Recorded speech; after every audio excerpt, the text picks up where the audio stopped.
La deuxième génération de Duster a été lancée fin 2017. Cette star absolue des SUV pas chers a pas mal évolué en design pour devenir un petit peu plus flatteur, un petit peu plus qualitatif visuellement. Par contre, mécaniquement, il n'y a pas eu beaucoup d'évolution.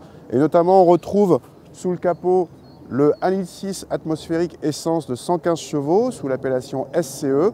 C'est avec cette motorisation que le Duster reste le moins cher, avec la version d'entrée de gamme à 11 990 €.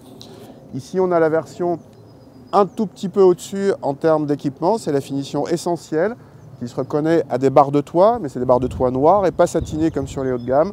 Pareil pour les rétros, puis on a des jantes tôle de 15 pouces.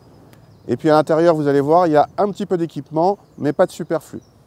Le Duster deuxième du nom est plus cossu que son prédécesseur, même si les plastiques sont tous durs. La planche de bord comporte désormais 3 aérateurs et l'écran central, optionnel sur cette finition, est placé plus haut. La finition essentielle offre la climatisation manuelle ou le volant réglable, tout cela étant absent en entrée de gamme, mais laisse les rétroviseurs à réglage manuel ou les manivelles pour les vitres arrière. À l'arrière, l'habitabilité permet d'accueillir correctement 2 adultes et le dossier est ici rabattable en 2 tiers 1 tiers, alors qu'il est monobloc en entrée de gamme. Le coffre a perdu quelques décimètres cubes par rapport à la première génération, mais reste assez vaste pour la catégorie. Ce SCE 115, c'est donc un 1,6 L atmosphérique. On n'a plus vraiment l'habitude aujourd'hui avec tous ces moteurs turbo.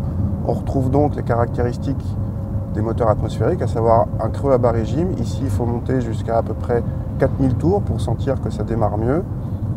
Ce creux à bas régime, couplé à une boîte assez longue, fait que sur route, il faudra quasiment impérativement rétrograder si vous avez besoin de dépasser.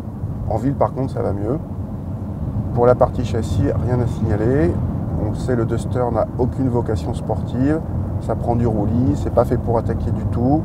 Mais il y a un bon niveau de confort et la voiture est très saine. Bref, c'est sans histoire. En consommation, on aurait pu craindre un appétit glouton avec ce type de moteur à l'ancienne, mais il n'en est rien.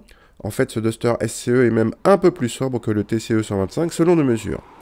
Malgré cela, l'homologation du SCE 115 engendre un malus écologique supérieur à 2000 €, alors que celui du TCE 125 n'est que de 800 €.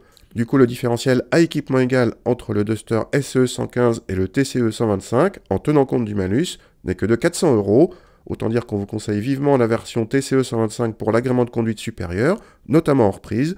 Mais si le budget est le seul et unique critère, alors ce Duster SCE reste le plus intéressant.